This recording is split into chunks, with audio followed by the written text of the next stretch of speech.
Hi everyone, thank you for joining our webinar, Decoding Your Sales Data. If your sales data could talk, what would it say?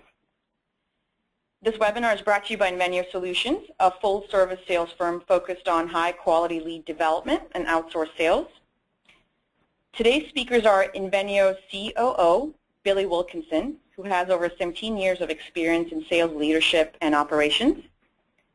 Myself, Emma Voss, the Director of Marketing here at Invenio Solutions, focused on integrated demand generation, as well as Chris Turley, the Director of Metrics and Logistics, who specializes in creative problem solving at Invenio. So now let's begin our webinar. And that was creative problem solving, not creating problems, right? Correct. Oh, okay, I just want to make sure that was right. Hey, good morning, everybody, and thanks, Emma, for the introduction. Thank you for joining us today for what's going to be the first in our series of webinars, Invenio Solutions. Today, we're going to talk about data and how to use all your data to create the most effective sales funnel. Each department has their own set of key performance indicators around this. But how do other departments use these to create the best return on investment for the entire team? Then, at the end, we're going to open it up for questions. But what we'd like to ask is that if you'll look at the top right corner, we talked about the chat window a second ago. If you wouldn't mind, as you go, if you have any questions, please feel free to go ahead and enter them into the chat window. We'll be able to see them, and we'll hold them till the end, and we'll use those last few minutes to answer them. So we look forward to getting those questions. B2B full-service sales and lead development are only a sliver of what we do. We're more about reinventing revenue generation, which is fueled by our culture of sales science, something we call Inveniology, which is the study and implementation of data and metrics-driven results. And thanks to it, each year we generate over $1 billion in revenue and pipeline for our clients. Our services include inbound, outbound, cold calling, lead nurturing, and appointment setting, all of which you can see on this matrix right here, and which outlines both some of our key areas of delivery and the industries we've served for our over 150 past and present clients. In the last 20 years, we've seen clients that use their data effectively and achieve the best ROI. Conversely, we've seen clients too that were missing some of the key components, and in the end, it hampered their success and it hurt their bottom line. Today we're going to talk about those best practices and what we've learned with regard to data.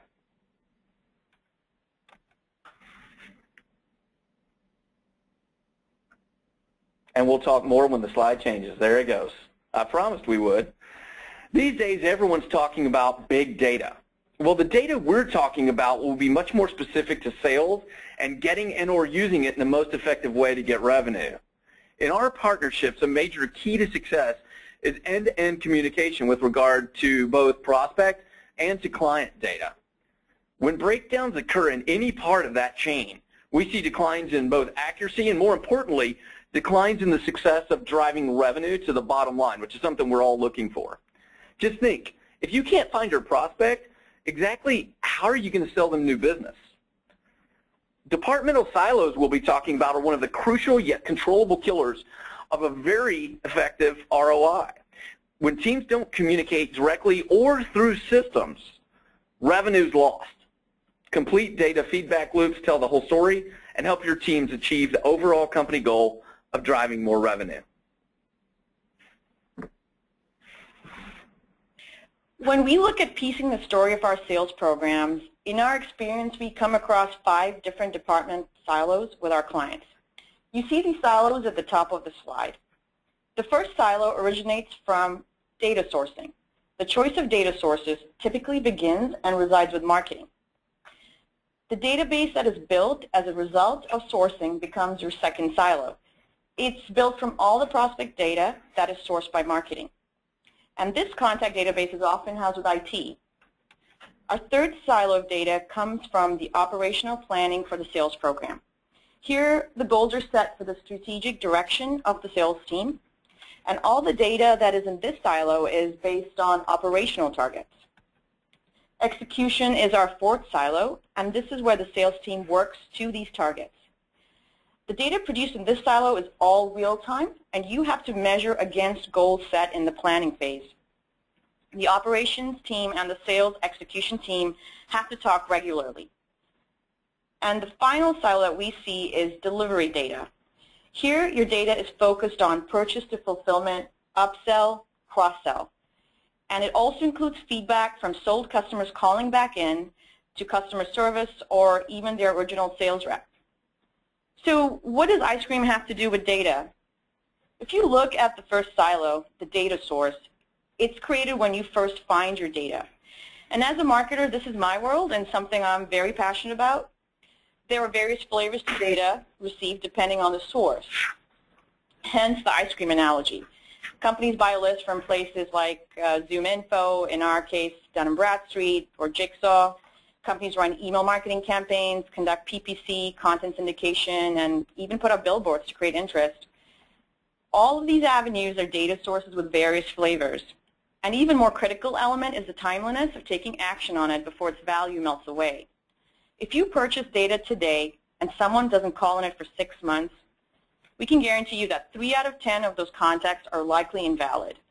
Thus, for the info around data sourcing to not melt away, you really need to think beyond this first phase. You want an ROI on your prospects.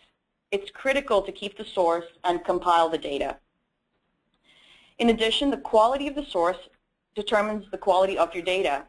And once it goes into your database, it effectively produces an ROI only when timely action is taken via your program plan and execution. So ultimately, how do you pick the right flavor? You need to analyze and share information. You get additional data from stepping out of your first silo and ensuring you're getting feedback along the sales cycle. You need to talk with IT, operations, and the sales teams. You'll learn what are their biggest and highest conversion markets. We've actually found that a mixture of both usually gives you the biggest bang for your buck. Test sources of data, measure, and then add more scoops. Another tip is to use vertical and positional sales data by time of year, such as budget season or busy seasons, to boost effectiveness as well. Much like ice cream, the sales team will consume the flavors they like best. And remember, data goes bad. Just like your ice cream cone, it melts.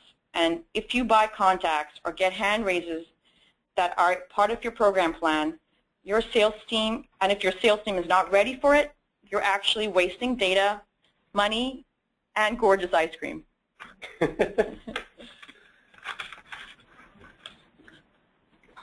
So just like what Emma was saying, your ice cream cone of data melts, and it's at a rate of about 2 to 5% every month. Now, this happens because life happens. I mean, how many small businesses do you see shut down every month? How about people that you know that get promoted? Separations, even deaths. I actually called in once and asked for a decision maker who had happened to pass away 10 years ago. As you can imagine, I didn't get that sale. This was because of the decay. And having too much data can just mean you have more bad data. You have to get with your execution team here. And Billy will refer to this in the coming slides, but you have to get the bad data out of there. Paying somebody to dial dead guys doesn't help your ROI. What other data can you get? Can you get the right decision maker? Maybe the last time they were contacted. What's the seasonality of their vertical? Sirius shows that you can get up to a 66% increase just by cleaning up your data. Now, program plans here are essential for long-term success. These are what secure a program for 5+ years. What kind of rep do you need?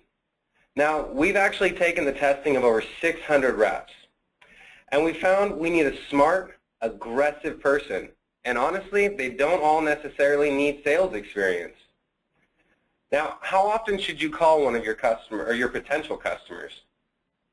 We find that it's best to do this between 1.6 to 2 times per year. That means you're calling all your customers twice or 60% of them twice. Now, you don't want this to be in consecutive months. Theoretically, you're looking at January, maybe then September.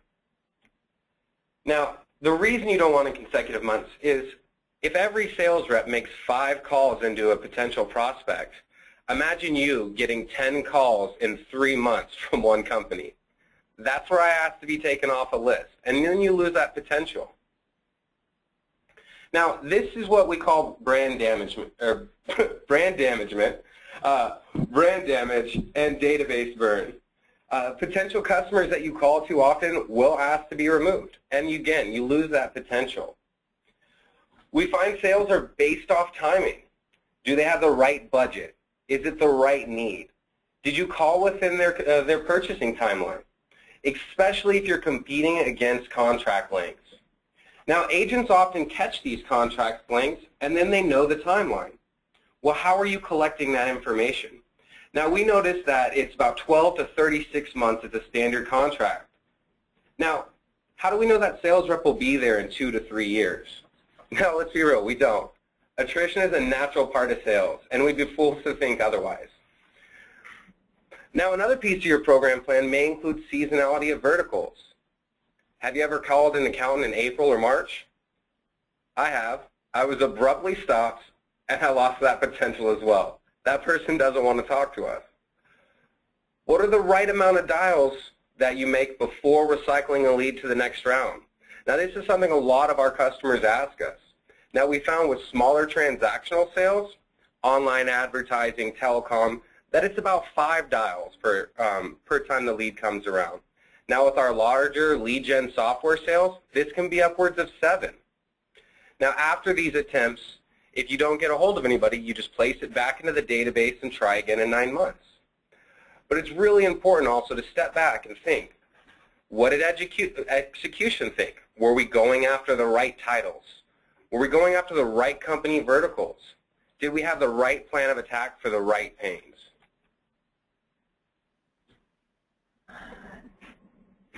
I just want to jump like these guys every time I see them. But because those calling on your data are closest to good prospect info, your execution team is an information factory. Most of your shared data and feedback will come from execution, and training your reps to input the correct data can be a challenge. But with proper incentives and management, this data is gold. Likewise, you have to be careful because salespeople are notorious for not wanting to cold call. Just to show activity, they'll go in and enter information that could invalidate some of your records or your intelligence. Sales managers need to be diligent looking for fakers that are entering bogus data. Likewise, sales teams are always going to complain about leads. Always, right, Emma? We've run numerous programs for clients, and as I'm sure is your experience, have you ever known a salesperson that didn't complain about leads? It's just something that comes with the territory. So once you get past those challenges and you validate, when necessary, execution can feed the program plan with things like consumption rates, amount of attempts needed for maximum conversion rates, updating information to a cleanly state, and overall combating your melting ice cream cone. They feed the data sources. Which sources have the highest quality information and which verticals have which pains. Marketing loves this information because now they know where to advertise which products or which search terms can conjure a response. Some questions you might want to ask are, which verticals did we sell into most successfully? Or where might we uncover some opportunities where we can hone in on message? The goal is less than 20% invalid dials. These are disconnected numbers, faxes, the no longer in business. But anything beyond that is just wasted salary money on agents listening to disconnected tones on the phone. And the last thing you want is a good rep or your marketing automation engine wasting time nurturing bad data. Likewise, ask what data is bad and needs to be removed, or how we can make our list more efficient for the next call round. In the end, when marketing listens and cares about the sales team, and the sales team provides good feedback, like these two guys right here partnering up, and caring for the marketing team and its leads, bonds are forged. We've heard time and again where this is a huge opportunity for the teams to partner up together rather than seeing each other in an adversarial fashion. And finally, there's delivery. Once you've done all this work to gain a new client, don't stop there. Glean as much information as you can from them and their experience so you can go out and acquire much more or more valuable customers. Your customer service reps, your account managers, Your CRM, like Salesforce, for instance, can help you get what you need to be able to sell more business. So we've shown you the various silos that can exist. And the key to success in all of this is to remove these silos. Even parts of these silos will have tremendous positive impacts to your revenue. Have everybody communicate openly and effectively. The opportunities are endless when you can implement the solutions we've talked about today. So at this point, that covers what we wanted to talk about in terms of decoding the close with regard to data. And if you have some questions, what we'll do is we'll pull these together. And we had some pre-submitted ones as well. And give us just a second here. We're going to go through. And if you do have any questions, just remember the chat window there for on GoToMeeting will allow you to type that. We'll be the only people that see your question. So take a few seconds. If you want to type one in, please go ahead, and then we'll get those answered.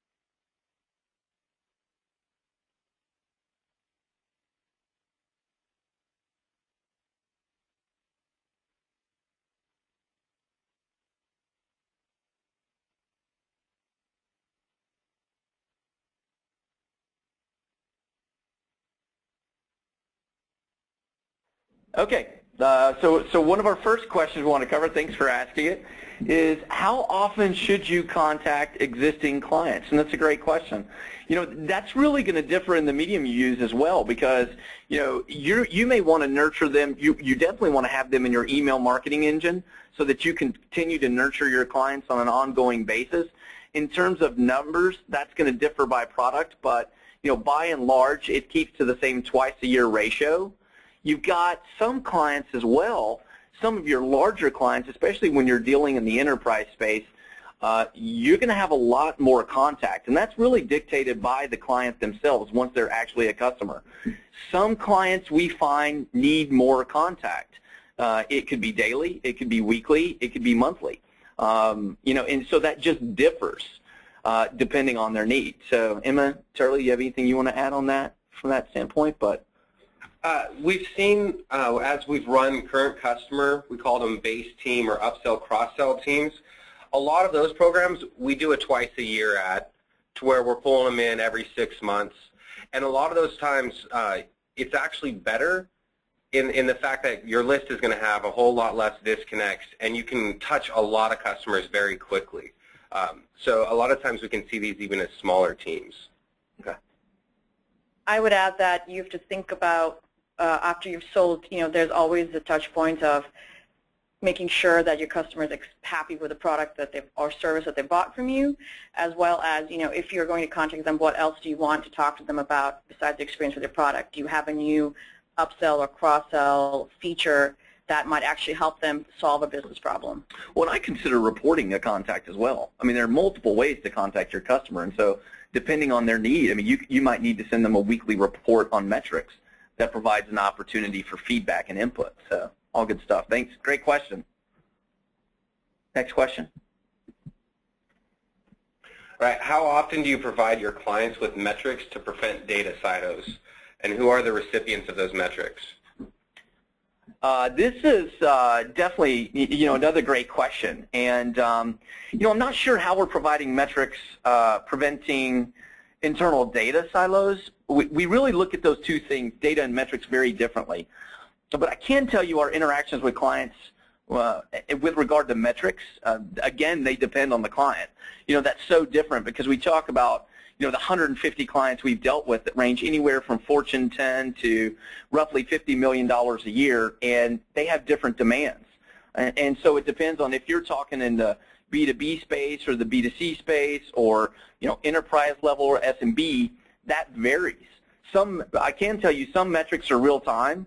through dashboards we've built in Salesforce, and we send out reports on a weekly basis and even monthly, and then we typically have a quarterly business review with the clients as well. But no matter what, we want to be proactive with them and show them the ROI that's being developed. Let's see, with regard to data specifically, because that was the original question, is prevent data silos, right? Okay.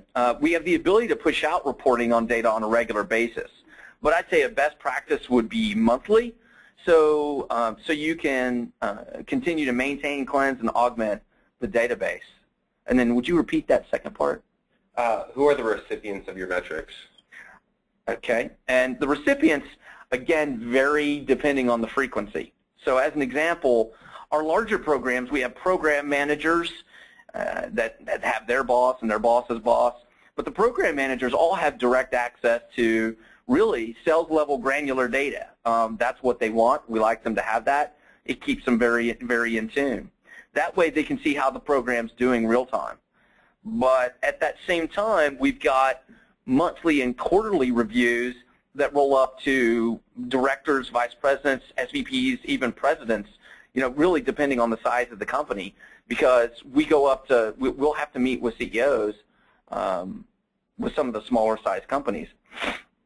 And so those will vary just depending on how big the company is. So I hope that helps. Okay. And we've got another one. How does Invenio work with Salesforce and the data within Salesforce? Well, this is an awesome question. I'll let you have that one. We actually work within 3 to 4 different Salesforce instances. Some of them are owned by our clients. Some are owned by us. Now, I highly recommend APIing anything you can and pulling it into a centralized database, because we cross-reference our dials and our talk time with quotes and sales and the activity being placed into Salesforce. And we even take that and place it in with our hiring metrics, so that we're able to create a giant database that gives us all of this information. Like, we've been able to take that information and find out when somebody's getting a little bit of burnout on the phone, and we can predict when they're about to quit. And that all comes from being able to API in that data. So that's the first part, is make sure you can collect as much as you possibly can. The other is take complete advantage of the dashboards and the ability to email dashboards out.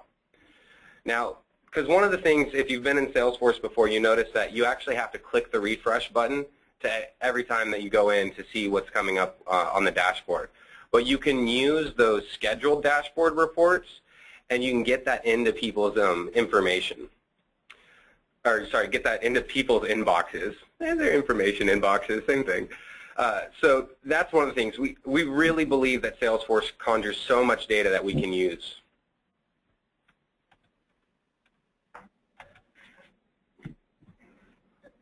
Well, we have time for 2 more questions.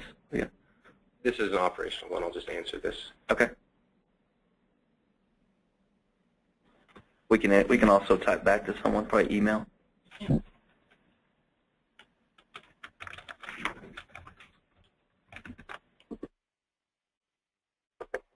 We have one more question that's come in, Billy. What factors determine the size of your outsourced sales teams, and what are the typical sizes of your sales teams? Well, in our case, it's how much money. Just kidding. Joke. That's a joke. What factors determine the size of our outsourced sales team? So these are teams we're building for clients. Would be some of the key factors that we'd look at, specifically in that program plan piece that we talked about earlier, would be the size of the database, the amount of times we need to call through the database. So really, if you want to keep it lower to a 1.2 to a 2.0, that changes up how many people you need. Obviously, if you want to call through more times and you can do 150 dials a day, well, then you're going to have to hire more people to be able to do that. The type of service we're providing, because if we're doing appointment setting, we tend to see there are less calls a day, so there may be 40 calls a day, because what we find, there's less dials but more talk time. There's just a lot more conversation that takes place. So it depends, full cycle sales or some of the smaller transaction size sales. Some of those we'll take into consideration. So it's really the product or service and the sales cycle associated with it. Okay. We have one last question before we close. Where do you see the biggest barrier to a successful sales program, and how have you overcome it? To a successful sales program. I think, I'm not sure if they're meaning like in terms of what we've built, so I'm going to go ahead and answer it specifically from Invenio's perspective. That seems best for this audience. But the largest barrier has really been creating two-sided partnerships.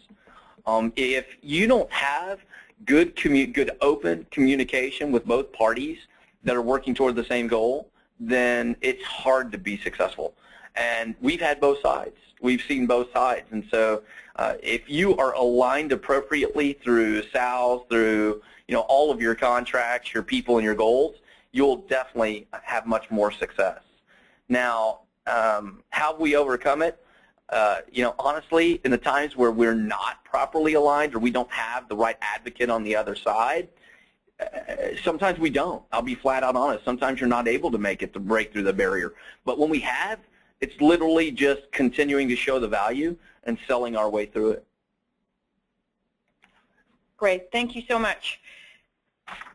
We're at the end of our webinar today, so if you have any other outstanding questions, you can see my email on the screen here, emmavoss@inveniomarketing.com, and my phone number, 512-271-6164. We'd love to hear from you. We'd love to answer any other outstanding questions you have. And once again, thank you for joining us. Yeah. Thank you, everybody. Have a great day.